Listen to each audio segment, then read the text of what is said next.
your power in the latter days.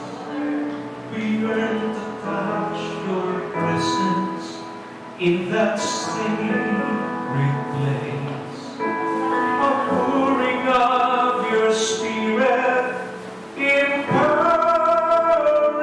us to bring honor to your name. Lord, we want to see your power in the latter days.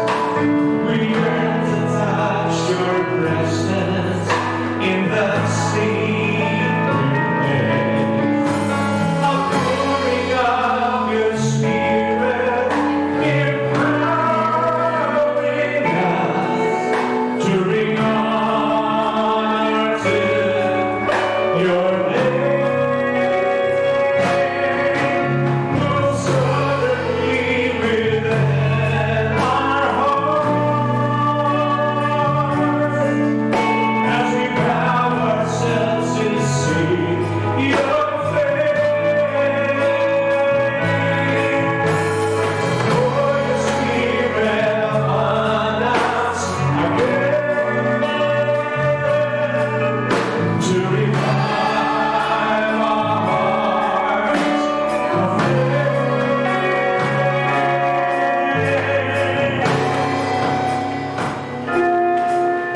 Let the floodgates of heaven break open and wash away the filth from your temple.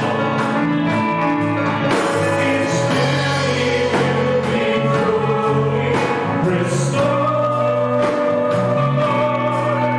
to glorify your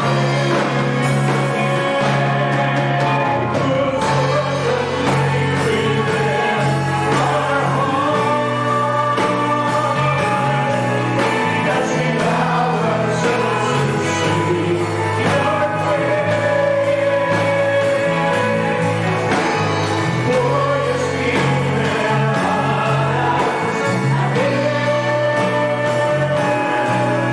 to revive our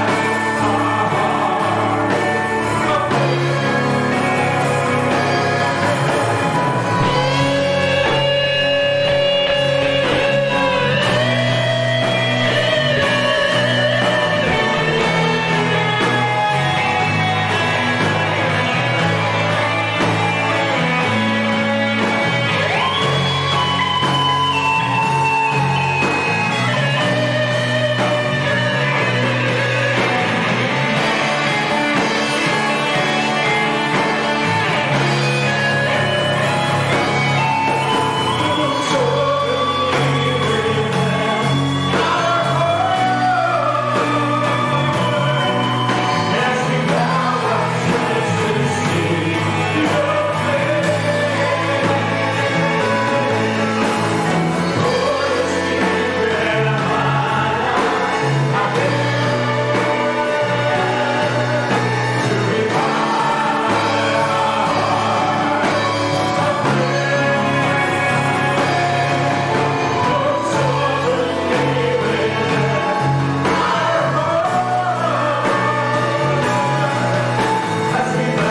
ourselves to see your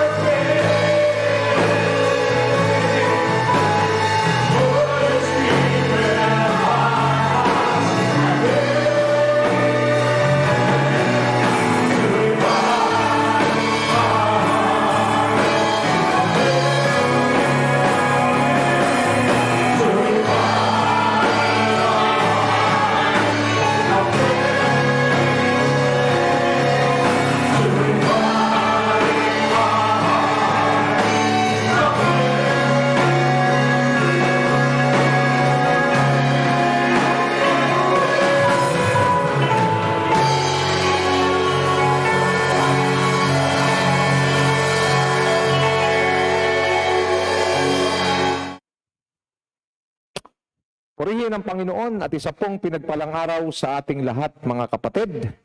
At binabati ko po ang lahat ng mga kapastoran, kasama ang kanilang pamilya at ang kanilang mga iglesia na masugid pong sumusubaybay sa ating discipleship training. Magandang gabi po sa inyong lahat mula GMA Luzon, Visayas at Mindanao. Ganun din, binabati ko ang lahat ng mga leaders and workers na patuloy na sumusuporta, patuloy na nagpapalakas ng loob ng kanilang mga pastor. Pagpalain po kayo ng Panginoon, kalaki po ang inyong mga pamilya. And of course, ang lahat ng mga members sa congregation na patuloy po na nagiging inspirasyon ng inyong mga pastor para patuloy na maglingkod at mag-abot ng maraming kaluluwa. At dahil sa inyo pong walang sawang suporta sa kanila, ay patuloy po na ating nai-advance o naibamalita ang magandang balita ng kaharian ng Diyos.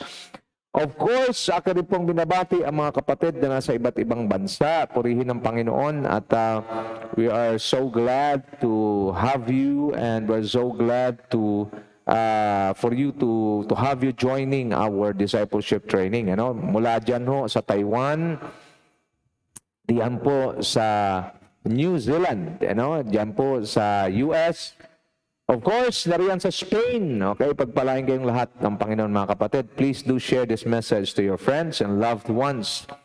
Also, dalangin ko rin at wini-welcome ngayong gabi, binabati ang ating mga kapatid dyan sa Middle East, sa Qatar, sa Kuwait at maging sa Saudi Arabia.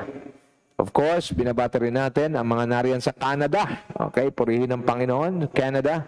Bless kayo lahat ng Panginoon. Of course, sa Ireland, purihin ng Panginoon at ganun din sa mga bagong taga-subaybay natin from Indonesia. Yung iba nariyan po sa South Korea at sa Japan, sa Australia, sa Italy. Praise the name of the Lord. Sa Oman, sa Yemen. I-bless kayong lahat ng Panginoon at marami pa pong pagpapala at ang kapayapaan ng Diyos, ang kalakasan ng Diyos. Sumainyo pong lahat mga kapatid. At please share this message to your friends. Sa Hong Kong rin po, meron din po tayo. Pagpalayan kayong lahat ng ating Panginoon. At sa gabing ito, I would like to start our session or our discipleship training with a word of prayer. Please join me.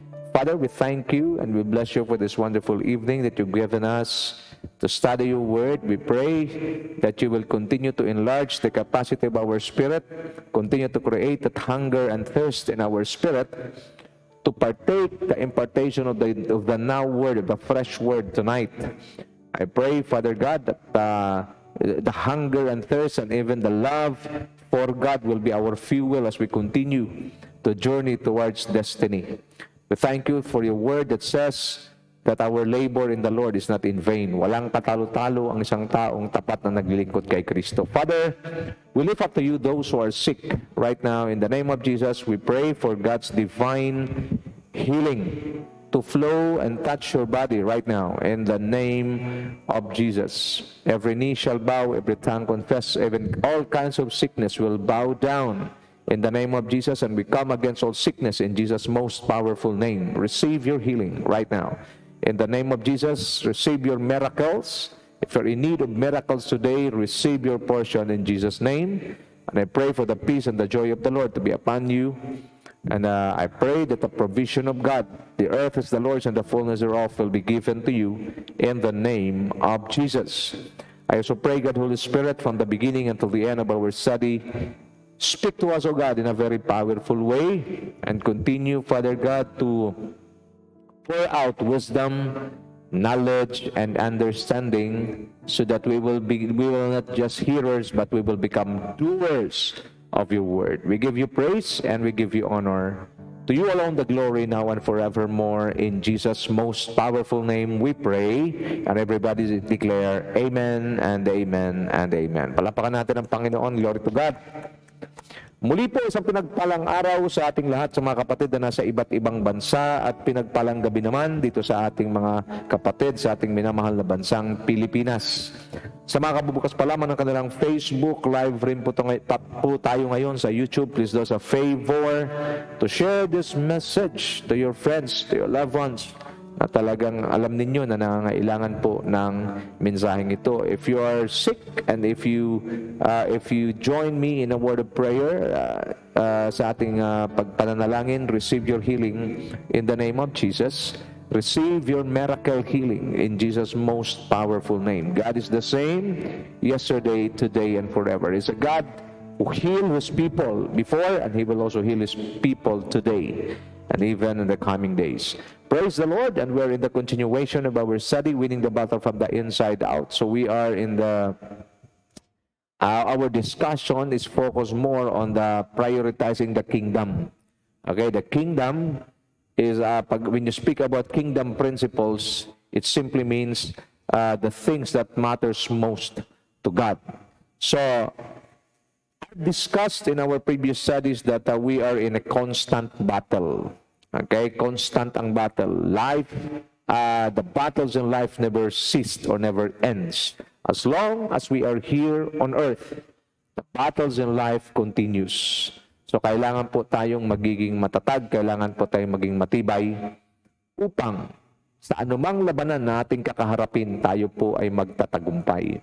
And I've discussed with you, okay, there are three major enemies that a believer or every person, especially the believers, face every day, and that's the devil, number one. The devil, the good news is the devil was already defeated 2,000 years ago when the Lord Jesus Christ died on the cross on Calvary and rose up from the dead. Okay, it's a seal of the defeat of the devil. Pangalawa po, the world. The world ignites the lust of the flesh, the lust of the eyes, and the pride of life. That is why if you give in to the temptation of the world, at pag ikaw po ay bumigay sa temptation ng mundo, ang dadalhin ka nito pabalik sa mundo, at doon ang mundo po ay pansamantalang pinaghaharian ng kaaway, kaya ang mga tao po na bumabalik sa sanlibutan, sila po ay muling na bibilanggo, okay, napipreso, okay, ng mga kahinaan dulot ng sanlibutan. Subalit ang sabi sa 1 John chapter 2 verse 17, but the man who does the will of God, the man, pag sabing the will of God, God's will is for us to live a holy life pursuing Christ's likeness. The man who live a holy life, the man who pursue Christ's likeness, the life of Jesus, live a life like the Lord Jesus Christ, shall live forever. Okay, so, but praise God because we have the power, sabi ng Bible sa 1 John 4:4, greater is He in you, speaking of God, Holy Spirit, than he, the devil who is in the world. We have the power that overcomes the world, and that is our faith. But there is this third, main cause kung bakit ang isang mananampalataya ay hirap na hirap maka-breakthrough. It is none other than your flesh. Okay, itong laman na ito na inalagaan mo, itong laman na ito na kung saan talagang you take care of it. But if you are not careful and you are not used to listen to the word of the Lord, the flesh is the worst enemy of every believer. Okay, it's a worst enemy. Why? Because sabi ng Galatians 5:16, okay, Galatians 5:16 to 17, walk with the Spirit so that you will not gratify, you will not fulfill, okay, the works of the flesh. Why? Because, sabi ng Bible sa verse 17, because the flesh and the spirit are in contrary with each other. What the spirit wants, that the flesh doesn't want. Kaya mapapansin ninyo, nais ng espiritu natin at alam natin na yung salita ng Diyos na kailangan nating manalangin. But the flesh, ayaw nito. Pag sinasabi ng spirit mo, I need the word of God, I need to read the word of God so that I can be fed, the flesh doesn't want. Kaya pansinin niyo ho, kung kailan gawain ng Diyos, tamad na tamad ang laman mo. Pero pagka gawain ng sanlibutan na walang kakwenta-kwenta, gustong-gusto nito. And the sad thing is, kasama mo ang laman mo hanggat buhay ka rito sa mundo. Kaya, kailangan mo ng biblical prescriptions on how to defeat the flesh. Kailangan mo ng salita ng Diyos, kailangan mo ng mga prinsipyo sa salita ng Diyos, kailangan mo ng mga batas ng Diyos na siyang iyong susundan upang mapagtagumpayan ang lahat ng nasa ng laman. Because a man who is not able to overcome his flesh or her flesh will stay in a zone na kung saan he can be defeated and he can be deceived by the enemy. That is why ito yung ating mga pinag-aaralan. Okay?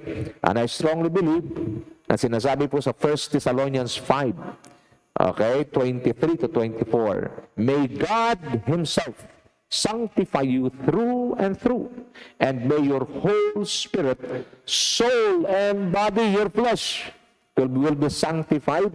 Faithful is He who calls you, and He will do it. Only God can change and transform our lives, including our flesh, okay, to become submissive to the Word of God, to the leadership, to the rulership of God, in order for us to obey Him.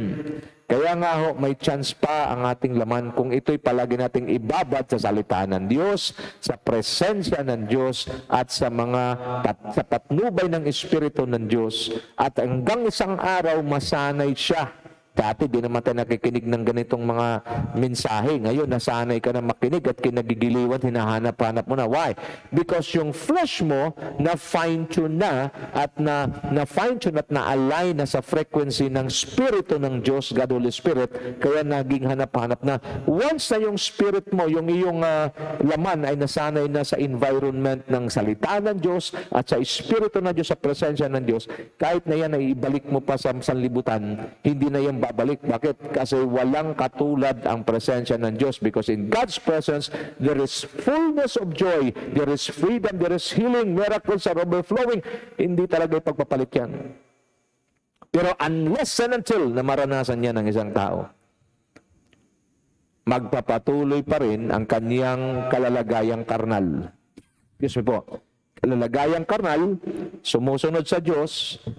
Okay, ang isipan ay nasa Diyos, pero ang kanyang ginagawa ay nasa sanlibutan. Yan po ang mga carnal. And carnal believers cannot be used by God because he will be a dangerous vessel, because the Spirit of God can operate in his life same as the evil spirit. So, delikado.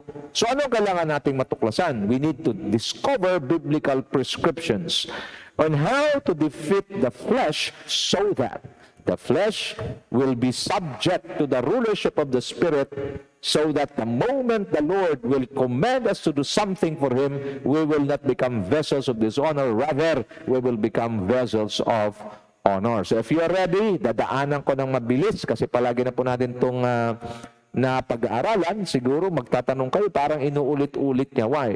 Kasi po ang pakikinig ng salita ng Diyos ay parang pagbabaon ng pako yan. Wala pa ako nakita kahit pinakamagaling na karpintero na isang pukpok lang ng pako, baon agad.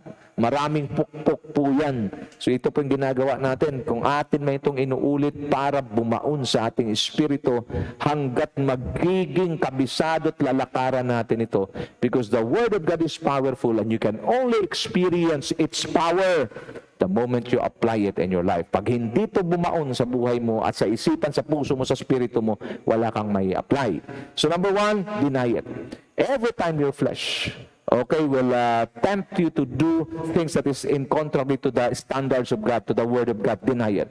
If you want to follow me, deny yourself, sabi ni Lord. Pangalawa, crucify the flesh and its desire.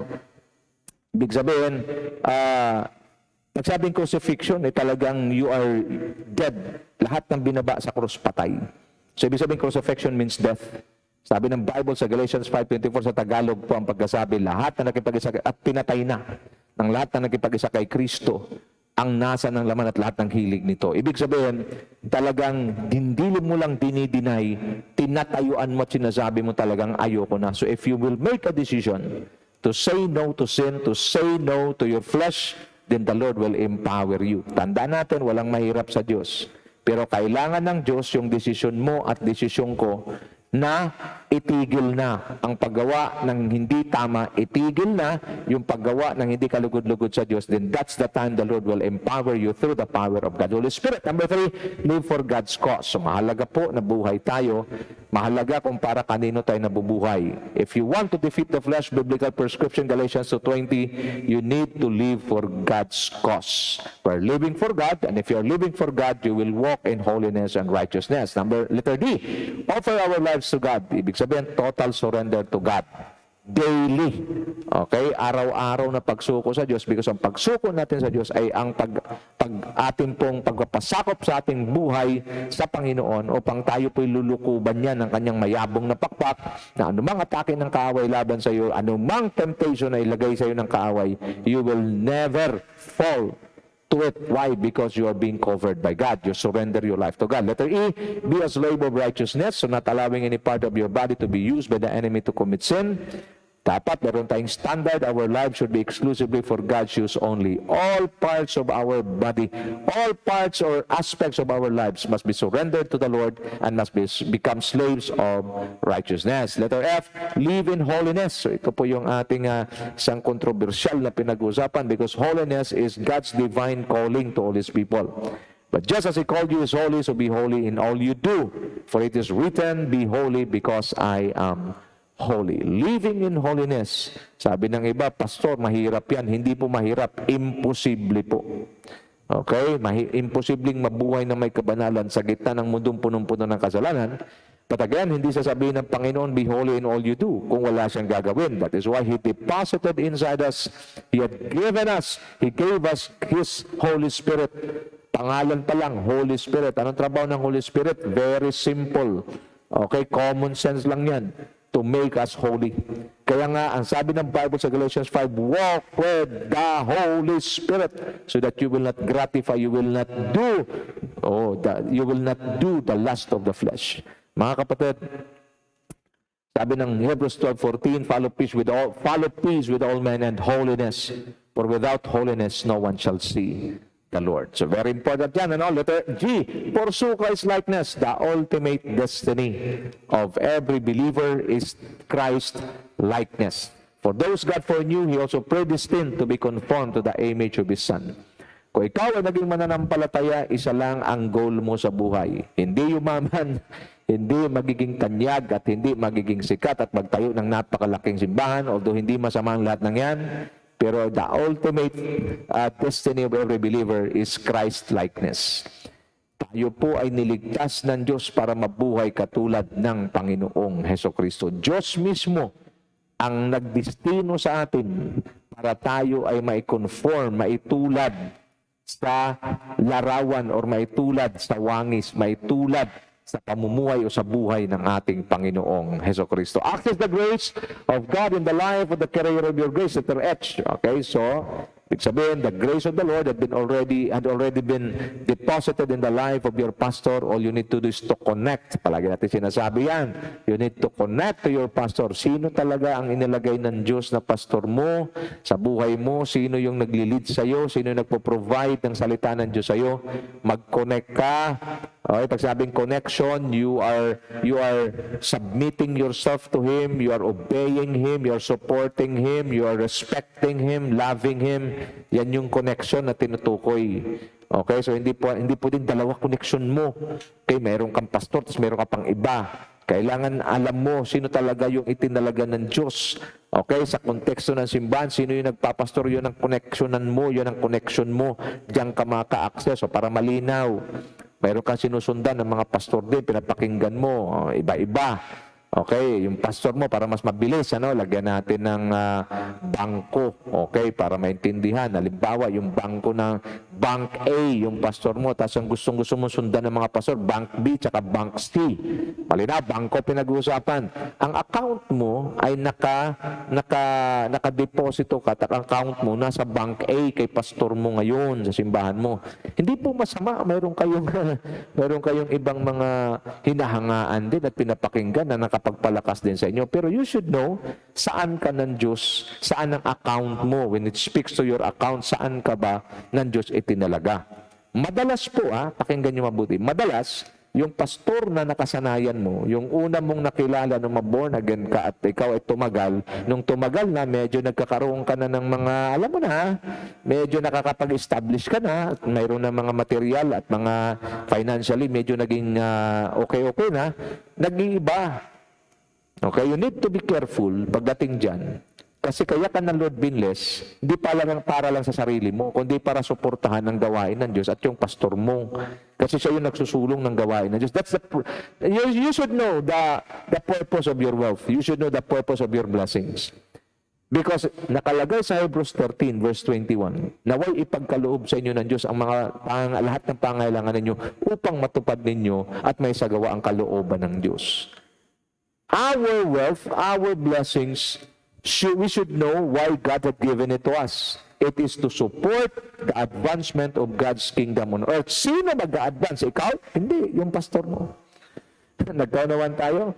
Kaya hindi po masamang makinig sa iba, di rin po masama na humanga sa iba, pero alamin mo kung kanino ka talaga ng Diyos inassign. Kasi pag ikaw ay inalagay at ipinasa ilalim ng Diyos sa isang pastor, na siyang nagsisilbing carrier ng grace mo, anuman ang iyong pagnanais at gaano ka mang ka-bless sa iba, hindi dadaloy ang biyaya ng Diyos. Kasi ang biyaya ng Diyos, God is a God of protocol and He never violates protocol. Kaya ayusin po natin. Access, isa po ito sa prescription ng Bible para po ating ma-overcome ang flesh. Alam niyo ho, marami hong ganyan. Nag-connect sa iba, yung kanilang sariling pastor, hindi kinikonektahan, nagko-connect sa iba. At ang feeling nila, talagang they feel na malakas sila. You are just deceiving yourself. Because God will never violate Scripture. Parang katulad nito, nasa bank A ang account mo, tapos panay ang withdraw mo sa bank B tsaka bank C. Hindi ka maka-withdraw doon. Bakit yung account mo nasa bank A? Kaya hindi ka pwedeng good shot ka rito sa ibang pastor na sinusundan mo at kumbaga okay ka rito, pero sa tunay mong pastor hindi ka okay. Sa mata ng Diyos hindi ka okay, kapatid. Dapat alam mo yan. Dapat clear sa iyo yan. Saan ka ng Diyos itinalaga, tuong ka, magpamolde ka, magpaturo ka, magpadisiplina ka. Yun ang tama. Yun ang biblical. Bakit ko ito sinasabi? Kasi lahat tayo haharap sa hukuman ng Diyos. Okay? Sa pagharap natin sa hukuman ng Diyos, ito ang hahanapin ng Diyos.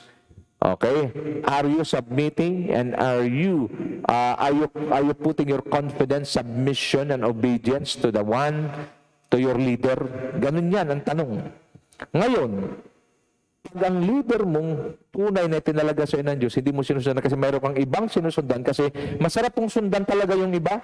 Masarap sundan kasi di ka naman yan, didisiplinahin ng gusto. Kasi alam din ng sinusundan mo na mayroong pastor na nagdidisiplina sa iyo. Kaya masarap sumunod sa iba kasi feeling mo importante ka sa kanila. Pero in reality, di ba? Parang sa tatay lang yan. Yung tatay mo, pag stricto, mayroon ka ibang nakita na mga, kumbaga, kakilala mo rin na pag tinatrato ka, hindi ka malang dinidisiplina. Paano ka nila disiplinahin? Hindi ka naman nila anak. Nagets nyo? Ang tunay na pastor, in the spirit ang pinag-usapan natin, ang tunay na pastor, spiritual father, nagdidisiplina talaga yan. Kasi ang isang anak na hindi dinidisiplina, kapahamakan ang kababagsakan yan. So if your pastor will discipline you, huwag ka maghanap ng ibang pastor na magpapakalma sa iyo. Huwag ka maghanap ng ibang pastor na kakampi sa iyo.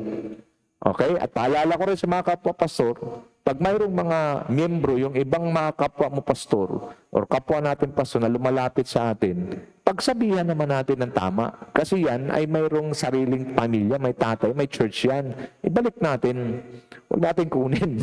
Okay? So nawa, clear sa atin to. You access the grace in the life of the carrier of your grace. In the context of the church, that's your pastor. So, pagpatuloy natin to, prioritizing the principles of the kingdom, okay, the things that really matters to God.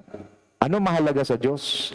Our God is a king at mahalaga sa hari yung kanyang batas. The laws and the principles of the kingdom are the most important thing that matters before God. What's the purpose of law? What's the purpose of the Constitution? To put order. Gusto mo ng order, gusto mo ng kaayusan sa buhay mo, sa church mo, sa pamilya mo, sundin natin ang batas ng Diyos, ang salita ng Diyos. Kaya mapapansin nyo, pagdating sa pag-aaral ng salita ng Diyos, maraming tinatamad. O yung iba talagang tamad. Okay? Bakit? Because the devil doesn't want you to know the truth. Tingin sa akin, sa Pilipinas, mayroon tayong konstitusyon, may batas. At ang bawat batas may probisyon. Anong probisyon? Pag sinunod mo ang batas ng Pilipinas at sinunod mo ang batas na ito, may provision yan, may mga blessing yan na pwede mong ma-avail kung sinusunod mo. Ganon din naman, mayroon din tong kaakibat na penalties. Okay, big sabihin, the moment you disobey the law, mayroon niyang kaakibat na penalties at ang isa pong dapat natin pagkaingatan. Because the moment you obey the law, automatiko, may apply agad ang provision at blessing doon sa batas pag sinunod mo. Same thing din naman, pag disobey mo yan, kahit na Christian ka pa at nag-fasting ka pa, magti-take effect yung consequence, yung penalties ng batas. Bakit? Nakasulat na yan. Kaya nagpapadala ang Diyos ng mga pastor para magpapaalala sa atin, para magbubukas ng kaisipan natin, para wag tayong madaya. Iba sa mga maraming Kristiyano, alam ng mali, gagawin pa rin. Hindi ka ubra, kapatid. Pag ginagawa pa rin yung mali, alam mo ng mali, hindi ka pwedeng mag-fasting tsaka mag-prayer para wag mong maranasan yung consequence. Laging tandaan to. Listen to me carefully. Every sin, there is always a corresponding consequence. You can choose, okay, anything you want to do, but you cannot choose the consequence of what you did. Kaya mahalaga mayroong ganitong pag-aaral para ma-clear. Now, una ho na priority ng Diyos is yung cultivating our intimacy with God. I found out, si Adan at saka si Eva, ang unang nawala sa kanila nung sila magkasala sa Diyos, is not their dominion. What they've lost is their intimacy with God. Every call of the day, tuwing dapat hapon, bumababa ang Diyos para makipag-fellowship kay Adan at kay Eva. Why? Because Adam and Eve, sila po'y banal. Sila po'y napapalibutan ng glory ng Diyos nung hindi pa sila nagkasala. Mind you, mga kapatid, watch me now, iniiwan ng Diyos ang langit. Makapag-fellowship lang, makaka-fellowship niya lang ang tao. Ganun kamahal ng Diyos ang tao. Ganun ka kamahal ng Diyos, ganun ako kamahal ng Diyos. Lahat tayo. Iniiwan niya lang. Imagine, yung heaven na inaasam natin na pupuntahan natin, iniiwan ng Diyos. Makaulayaw niya lang, maka-fellowship niya lang yung tao. Imagine nyo?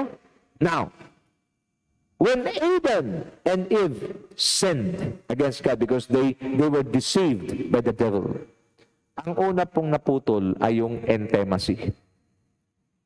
Yung pakikipagniig, yung fellowship na putol. Alam niyo, tuwing nagpe-fellowship sila, God provided them life. The life flowed powerfully in the life of Adam. That is why Adam was able to name all animals. Ano ipapangalan niya? Yun ang pangalan. Ganun ka-powerful yun. Anong magkasala sila? Life was cut off. Intimacy was cut off, blessings was cut off, napakaraming naputol, napakaraming nasira. Kaya itong kasalanan ito, hindi ko lang sinasabing dangerous, venomous pa ito. Kaya ang kabayaran ng kasalanan, kamatayan talaga. That is why Jesus came to give us life. At hindi lamang sapat yung tinanggap na natin ng Panginoon, final, hindi yung final, that's just the beginning of what? Of many battles in life. Kaya mahalaga palagi nag-aaral. So anong binalit ng Diyos? Nung tayo tumanggap kay Kristo bilang Panginoon, Hari at Tagapagligtas, tayo po na i-connecta muli sa Diyos. At ano yung unang-una mo dapat gawin para makapanumbalik ka ng lubusan sa Diyos? Cultivate intimacy with God. Nagkaunawaan tayo. Yung intimate relationship with God, yan ang mahalaga. So ginamit nating example yung tinawag mismo ng Diyos na man after God's own heart, none other than David. And what David showed us in these passages, makikita natin talagang itong mga passages na to sa Bible, magdadala talaga sa atin sa tagumpay. Psalms 42 verse 1, as the deer pants for streams of water, so my soul pants for you, my God. So yung uhaw, unang sangkap, para ma-cultivate natin yung intimacy natin sa Diyos para makapanumbalik tayo sa rulership natin. Uhaw sa Diyos. Kung gaano kauhaw ang isang usa na kaya niya at handa siyang maglakbay ng milya-milya makahanap lang ng batis. At sa oras na makita niya yung batis na yun, he will run for it no matter what the cost. Sana ganun din tayo. Maraming mga tao ngayon uhaw sa mga bagay sa sanlibutan, uhaw sa kapangyarihan, uhaw sa kasikatan, uhaw sa palakpak ng mga tao. All of these are rubbish. All of these are garbage in the eyes of God. Kung mayroong mang uhaw na malikha sa buhay ng bawat isa sa atin ngayong gabi, ito'y walang iba kundi ang kauhawan sa salita ng Diyos at sa Diyos. Yung ating pakikipagniig sa Panginoon. Do you still remember nung una mong ma-meet si Lord? Grabe ang uhaw mo sa Diyos. Pangalawa, sabi ni David, Psalm 27 verse 4, one thing I ask from the Lord, this only do I seek, that I may dwell in the house of the Lord all the days of my life, to gaze on the beauty of the Lord and to seek Him in His temple. Another thing na natin na pag-aralan noong nakaraan, gaano man si David kayaman, gaano man si David ka-influential, alam nyo ngayon, hanggang ngayon, Israel considered David as one of the greatest king of Israel. Ibig sabihin, mayaman, ma-impluensya, makapangyarihan, magandang lalaki, lahat na kay David. Pero ano sabi ni David? Isang bagay lang ang hinihiling ko. Hindi kayamanan, hindi kasikatan, hindi katanyagan, hindi kapangyarihan. Isang bagay lang, at ito lang ang palagi kong hinahanap.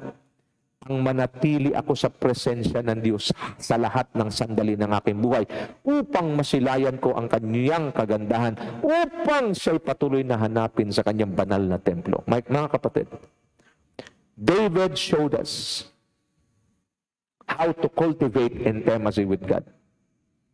We should desire God more than anything. To us, to people who have cultivated their intimacy with God, God is more than life for them.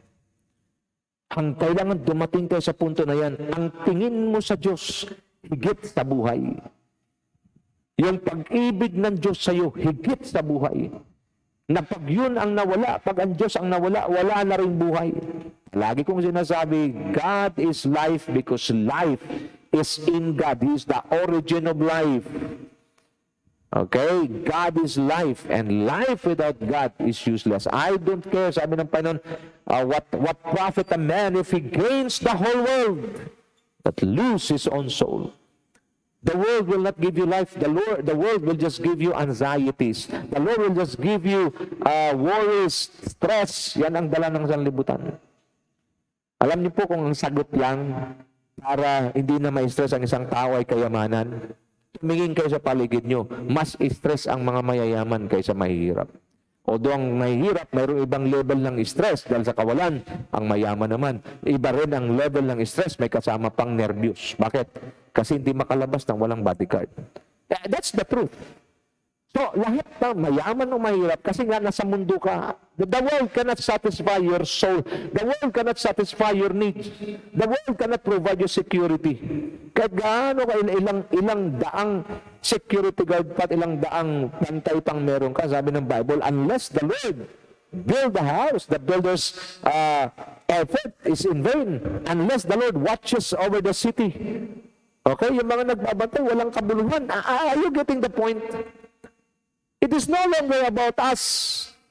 This life is all about God. Pag nag-gets natin ito lahat, pati paglilingkod, quality ng paglilingkod natin, pati pagsamba natin, lahat ng ginagawa natin para sa Diyos, maitataas natin sa higher level. Why? Because we now understand that life is all about God, and life without God is useless. So if we have God in us, we should maximize the power, we should maximize that life that God has deposited inside us. Anong klaseng buhay ito, Pastor? Eternal life. What kind of life is this? Indestructible life. I don't care kung ano man na darating sa atin. Darating at darating naman yan eh. Pagsubok, batak na tayo sa pagsubok. Problema, batak na sa problema. But why is it that until now, kapapasok lang ng 2024, buhay pa rin tayo? 2020 hanggang 2022, laganap ang COVID, maraming namatay, mayaman, mahirap. Pero why is it that until now, you and me are still alive? Why? Because God has a purpose for our lives. This kind of messages will open your spirit, open your eyes. May paggagamitan ang Diyos sa iyo at saka sa akin. At kailangan matuklasan natin yan. Pero bago natin matuklasan, magbabad tayo sa presensya ng Diyos sa pamamagitan ng pag-cultivate ng ating intimacy sa Kanya upang ang bawat instruction na ating matanggap, bawat revelation ay talagang ugma at talagang tumpak sa pinapagawa sa atin ng Diyos. Mahirap gumawa ng isang bagay para sa Diyos na hindi naman talaga niya pinapagawa. Lahat ng yan ay mauuwi lang sa wala. So pinag-usapan natin what is intimacy. Mabilis lang ha. You treasure the relationship you have with God. You're willing to lose everything just to keep it. Okay, Matthew 13:44. The kingdom of heaven is just like a treasure hidden in a field. When a man found it, he hid it again, and then in his joy went and sold all he had and bought that field. Nakita niyo? You are willing to lose everything. You're willing to give up everything just to nurture, just to treasure your relationship with God. Alam niyo, nalulungkot ako sa maraming tao ngayon. Mawala lang yung isang tao. Okay lang mga young people pasintabi sa inyo. Pag mawala siya, mamamatay po ako. Alam niyo po, malaking kasinungalingan yan eh. Kasi matagal namang wala yan sa buhay mo, di ka naman namatay. But ngayon, meron ng ganyan. Why? Because you want to treasure the relationship. I pray in Jesus' name. Hindi naman ho lahat mayaman. Pero gusto kong sabihin sa inyo ngayong gabi, higit pa po tayo sa mayayaman na tinuturing sa libutan. Bakit? Mayroon tayong kayamanan na kailanman hindi mawawala sa atin, maging sa kabilang buhay. Ito walang iba kundi ang ating relasyon sa Diyos. Take care of your relationship with God. Protect it. Fight for it. Kung kailangan tayong magsakripisyo, kailangan natin na talagang i-give up yung dapat i-give up just to preserve our relationship with God. Why? Kung ipaglaban mo ang Diyos, higit kang ipaglalaban ng Diyos. Kahit hindi mo nga siya ipaglaban, pinaglalaban ka niya eh. This is the truth. Pangalawa ho, pag sabing intimacy, to build intimacy, you nurture your relationship with Him to grow and desire His desires. Palagi ko sinasabi, kung kailan mo malalaman na nag-grow ka na in your relationship with the Lord, when you begin to desire His desires. It's all about God. It is where God can impart His nature to us and manifest His glory in our lives. So nakuha natin si Moises dito, ano? When Moses was there with the Lord 40 days and 40 nights without eating bread and drinking water, and he wrote on the tablets the words of the covenant, the 10 commandments. When Moses came down from Mount Sinai with the 2 tablets of the covenant law in his hands, he was not aware that in his face was radiant because he had spoken with the Lord. The more na nagbababad tayo sa intimacy natin sa Diyos, binibuild natin ang intimacy natin sa Diyos, nagkakaroon ng impartation of God's nature sa atin. Ito yung nangyari kay Moses, 40 days, 40 nights. Wala pong kain to, walang tubig. Ano pang pinapakita ng Biblia sa atin? That the flesh is subject to the authority of the Spirit. Hindi po totoo yun pag hindi kakain ng 40 days, 40 nights, mamamatay. Kaya ito na nga, pinakita na ng Diyos. Kaya mahalaga talaga nag-aaral ka salita ng Diyos. Now, listen to me carefully. Don't get me wrong. Baka iba sa inyo, biglang mag-fasting ng 40 days, 40 nights. Hindi yung sinasabi sa inyo yan. But if the Lord wants you to do that, then He will provide strength and He will provide that capacity for you to do it. Okay? Hindi ko muna rinig. Kaya kailangan talaga yung maayos at accurate na pakikinig. Dito pinagawa to kay Moses. 40 days, 40 nights. Walang tinapay, walang tubig, but Moses survived. Why? Because of God's holy presence. So same thing with us. The more na nagbababad tayo sa presensya ng Diyos, the more na yung flesh humihina. Kasi sa presensya ng Diyos, lumalakas ang espiritu natin. Okay? At yung laman, hilig ng laman, unti-unting humihina. At dito nagkakaroon ng impartation of God's nature. Hindi aware si Moses.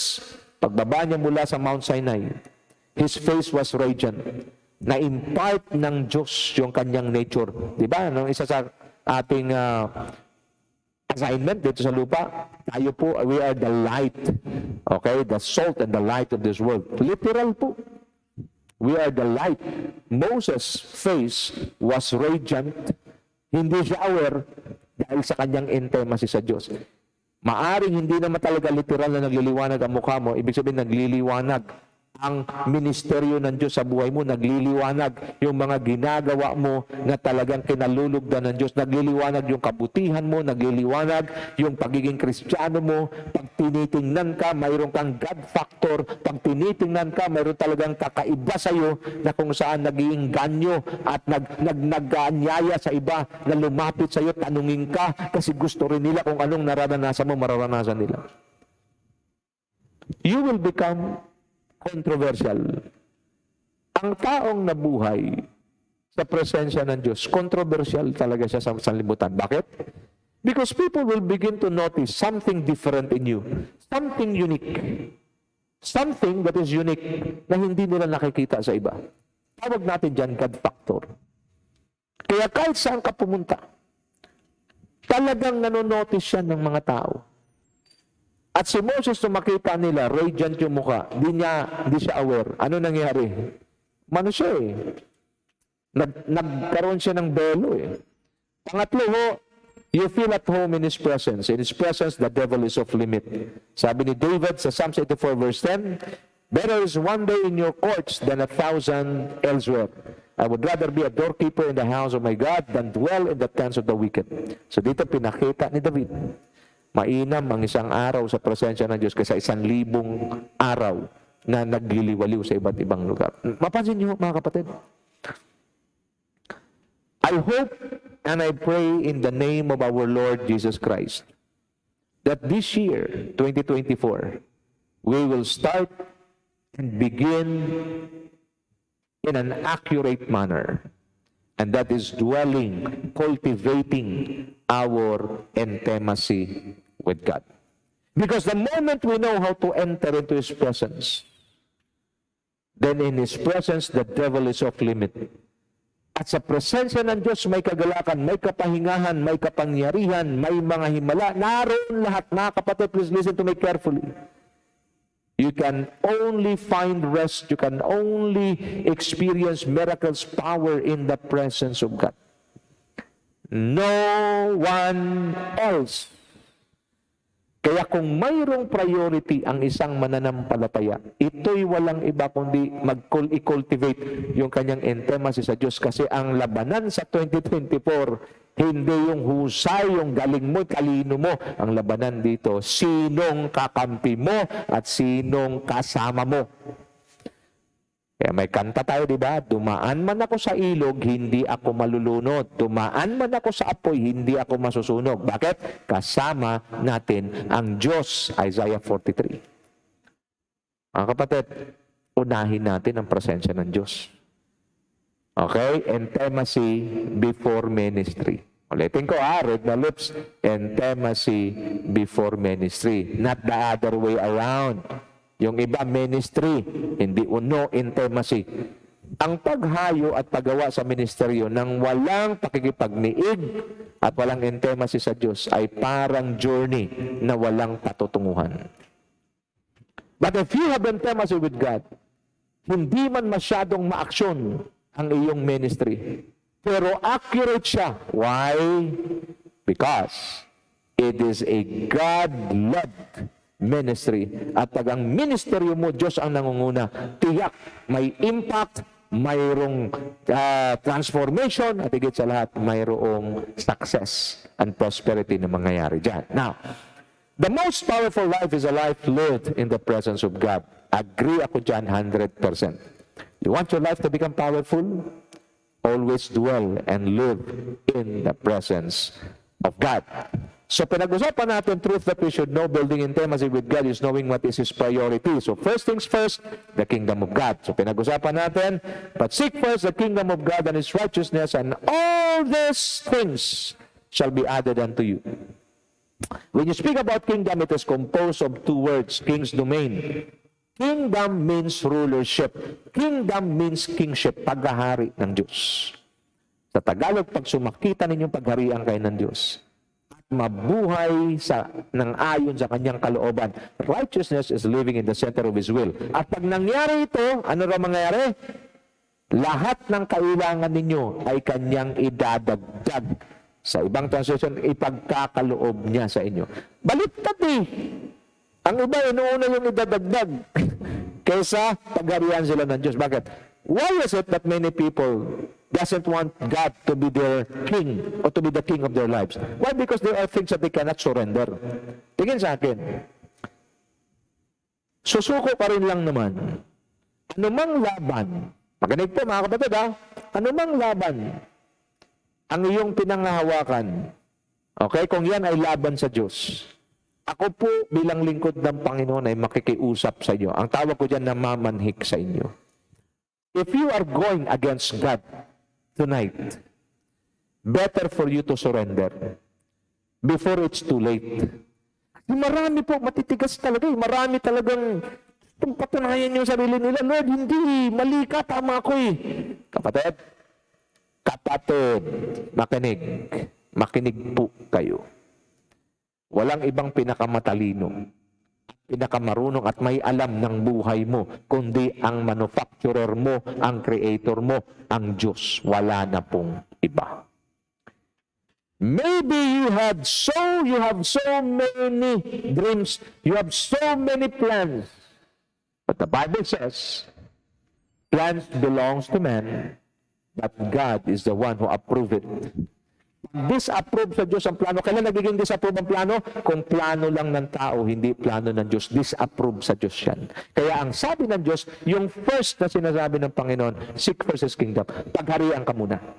Kasi pag pinagharian ka na ng Diyos, ang desire mo, hindi na sarili mo. Ang desire mo, desire na ng Diyos. At ang desire mo na ang desire ng Diyos, ano nang kasunod? Nabubuhay ka na ngayon sa sentro ng kanyang kalooban. Pag ikaw pinagharian sa sentro ng kalooban ng Diyos, anong kasunod? Okay? Makinig mabuti, mabigat ang sabihin ko, obligado ang Diyos i-provide lahat ng pangailangan mo. Bakit? Kasi ikaw ay kanyang nasasakupan at ikaw ay namumuhay sa kanyang kalooban. If you study the law and the law and the principles of the kingdom, nagiging magaan ang klase ng pamumuhay mo. Opo, may problema. Opo, may hamon. Pero ano man problema at hamon, basta ang kakampi mo at kasama mo sa pagharap sa hamon at problemang ito ay ang Diyos, ay salang masasabi ko, consider it done. Whether ito sa negosyo, sa pamilya, sa trabaho, maging sa simbahan, sa ministeryo, basta kasama mo ang Diyos, kapatid, sobra ka ng panalo. At kung ano man ang provision na kailangan mo, ibibigay niya sa iyo. Bakit? Kung sa mga bagay lang sa mundo pag-uusapan, the earth is the Lord's and the fullness thereof, Psalms 24 verse 1, Romans 11:36, for from Him and through Him and for Him are all things. Blessed be the name of the Lord. Kaya when it comes to needs dito sa lupa, you need to discover, you need to know, you need to apply, and you need to conduct and align your life to the laws and the principles of God. Kasi pag nabubuhay tayo ayon sa kanyang batas, nabubuhay tayo ayon sa kanyang prinsipyo, magaganap ang lahat ng kanyang pangako. It is a big no and a big deception ang mag-claim ng pangako ng Diyos, pero nabubuhay ka salungat sa kanyang prinsipyo at sa kanyang batas. Forget it, mga kapatid. Because mapofrustrate ka lang sa kakahintay.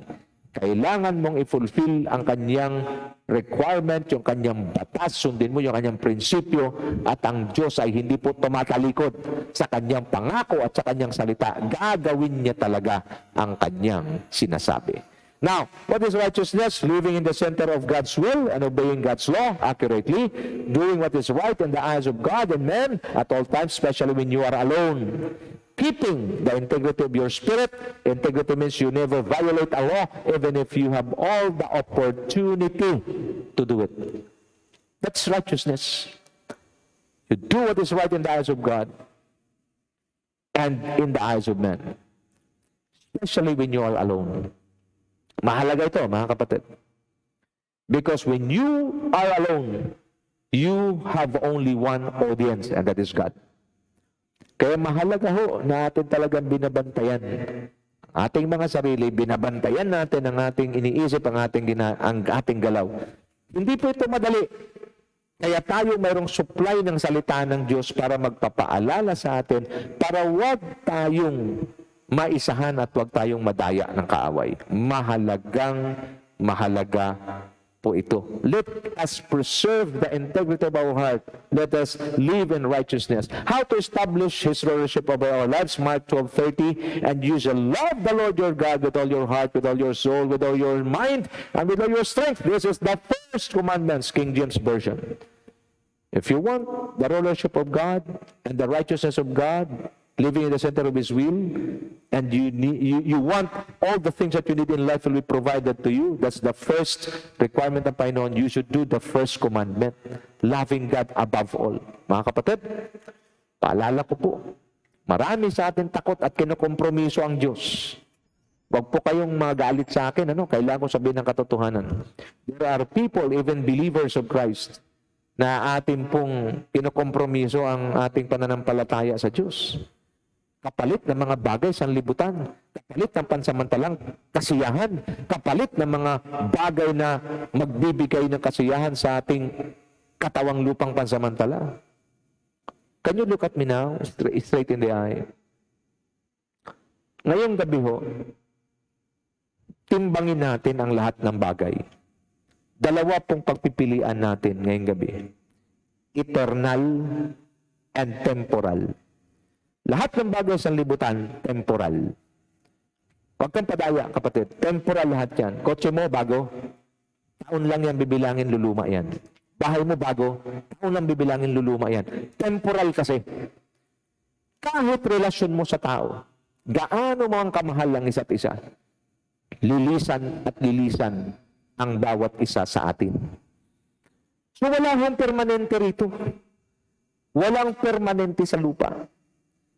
Mapa-career, mapa-ministry, anuman yan, basta sa lupa pertaining to the world, everything is temporal. Sikat ka ngayon, maganda ang ministeryo mo, maganda ang buhay mo, yung career mo, umaangat, temporal lang yan, kaya huwag magyabang. Okay? Huwag magmalaki, huwag mag-down ng ibang tao. Bakit? Temporary lang yan, meron ka. Now, isang pagpipilian mo, eternal. Eternal things are the things pertaining to the Spirit, pertaining to God, and pertaining to His Word. Yan lang ang eternal. Heaven and earth will pass away, but my Word will never pass away. God is eternal King. God is the Alpha and the Omega. Siya lang ang eternal. Now, listen to me carefully. You need to choose. Let me share with you paano natin ma-establish yung rulership ng Diyos para makapamuhay tayo sa sentro ng kanyang kalooban para lahat ng kailangan natin ma-provide na ng Diyos sa atin. Love God above all. You need to choose, okay? You need to make a decision to choose between the two, eternal and temporal. Stop compromising eternal things with temporal things. That is foolishness. Malaking kamangmangano pag ating ipagpalit ang eternal sa temporal. Walang anumang magagawa ang temporal at walang temporary things na pwedeng magiging pamalit sa eternal things. Wala, wala, wala. Walang kapalit ang Diyos, walang kapalit ang salita ng Diyos, walang kapalit ang paggawa ng buong puso at katotohanan at may kabanalan sa gawain ng Diyos. Walang kapalit yan. Si Kristo mismo sa kanyang bibig lumabas. Anong pakinabang ng isang tao kung mapasa kanya ang buong sanlibutan na temporal, mawawasak, nabubulok, masisira? Lahat ng yan, walang kabuluhan kung mapapahamak kanyang kaluluwa. Tonight, the Lord sent me to you. Because God wants us to fulfill His first requirement and His first commandment. Maybe I've been teaching you this lesson for so many times, but tonight the Lord just wants us, okay, to focus in these two firsts. Seek first His kingdom. Sumakita ninyo pagharian kayo ng Diyos. Mabuhay na ngayon sa kanyang kalooban.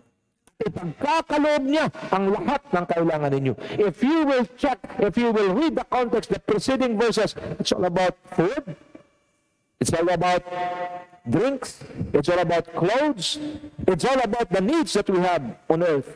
And God, watch me now, God is able to provide all your needs. Maybe some of you listening right now, you are in need. Maybe some of you listening right now, nako-confuse ka na, paano ma-provide yung pangailangan ko? Alam mo yung sagot ko? Diyos. Because God is the source of all things. Spiritual, emotional, physical, financial, material. Diyos ang sagot. Kaya kung ikaw ay mayroong need, anak ka ng Diyos, nakikinig ka sa akin ngayon, mayroong kang need, ang sagot, Diyos. Paano ko makuha yung sagot mula sa Diyos? Cultivate intimacy with God. Balik sa Diyos. Magsisi ng lahat ng kayabangan, kasalanan, pagmamalaki, pagbida-bida. Yan, sabing bida-bida, you want to do things on your own. Pag sumabit, Diyos ko, pabalik din naman pala sa Diyos. Mga kapatid, love God above all. Tonight, I'm presenting to you life and death, eternity and temporary things. Eternal, temporal. Wag nawang maubos ang maiksing buhay natin at maiksing oras natin sa mga temporary things na isang araw lilisanin mo rin sa oras at tatawagin ka na ng iyong manlilika, ang Diyos. Nawa sa pagharap natin sa Diyos, with boldness, with confidence, maririnig natin ang sasabihin ng Diyos, "Well done, my good and faithful servant." Dalawa ho ang maririnig natin. Ang isa po ay sasabihin niya, "Away from me, I do not know you, you evil doers or doers of evil." Mga kapatid, hindi po kumo tama ang buhay natin, hindi po kumo tayo po ay walang inagrabyadong tao. Madalas mong marinig pag nakishare ka sa isang tao patungkol sa gospel ng Panginoon. Hindi po yan ang basihan ng Diyos. Ang basihan ng Diyos, nabuhay ka ba ng ayon sa kanyang salita? Nabuhay ka ba na katulad ni Kristo? At pinapahalagahan mo ba ang iyong relasyon sa Kanya? Ito lang ang mga bagay na mahalaga sa Diyos. The rest, wala na ang Diyos pakialam dyan. Okay? At I'm not saying na hindi ka na mag-acquire ng mga bagay sa libutan ito, pero nawa ang mga bagay na tinatawag mong blessing sa mundong ito, nawa yan ay bunga ng iyong maayos, mahusay, matibay na relasyon sa Diyos, bunga ng iyong intimacy sa Kanya. Pero kung walang intimacy sa Diyos, walang salita ng Diyos, tamad sa gawain ng Diyos, pero nananagana, may nagtanong sa akin yan, "Pastor, bakit nanagana? Kung sino pa yung mga hindi tapat, hindi mga nagbibigay ng tama, hindi nagkakaloob sa Diyos, yung pa mga nasipag-asenso." Teka kapatid, sinagot ko po ng diretso sa Matthew 4. Inoffer po ni Satanas ang mga temporaring bagay kay Kristo sa mundong ito. Kayamanan, kasikatang katanyagan, lahat ng karangyaan ng sanlibutan, inoffer ni Satanas kay Kristo. So ano ibig sabihin? Kung may mga tao na hindi po tapat sa paglilingkod sa Diyos, hindi tapat sa pagbabalik ng bahagi ng Diyos, hindi tapat sa pagkakaloob sa Diyos, pero umasenso at yumaman pa. Samantala yung mga tapat ay hindi man lang makaangat-angat. Tandaan niyo ito mga kapatid. Demonyo man ay pwedeng magpala kasi ang sanlibutan, ang hawak ng demonyo puro temporal, pero ang hawak ng Diyos eternal, spiritual. Sa gabing ito, naway wag tayong magkamali sa ating pipiliin at pahalagahan. At kung nakapili na po kayo at pinili ninyong eternal, then get ready to pay the price. Get ready, okay, to cut off other priorities sa sanlibutan. At i-divert mo lahat ng lakas, lahat ng talino, lahat ng talento, lahat ng resources, ibuhos mo na sa paglilingkod sa Diyos, ibuhos mo na sa pagsuporta sa gawain ng Diyos, ibuhos mo na sa kaluwalhatian, kapurihan at kaluguran ng Diyos upang sa pagharap natin sa Panginoon, with boldness and confidence, we are ready to listen and receive the commendation of God that says, "Well done, my good and faithful servant." Ito po ang salita ng Panginoon at nawa ang pagpapala ng Diyos sa inyong lahat. 2024 is the year of an ever-increasing glory. Palagi pong mayroong increase this 2024. But make sure you cultivate, you establish your covenant relationship with God, and you cultivate your intimacy with God so that you will be able to receive clear, powerful instructions from Him. Because if we do what God wants us to do, then He will go with us. And if God is with us, no one can be against us. Whatever battles we have, whatever challenge or challenges we will going to face, consider it done. Because God is with us. Your table will never run out of food. There will always be food at your table. Wherever you go, whatever you do, the Lord be with you and bless all the works of your hands. 2024 is our year. Make sure we choose life. As we choose life, we choose God. This is my prayer in the powerful name of Jesus, and all the blessed people of God declare, Amen and Amen and Amen. Shalom.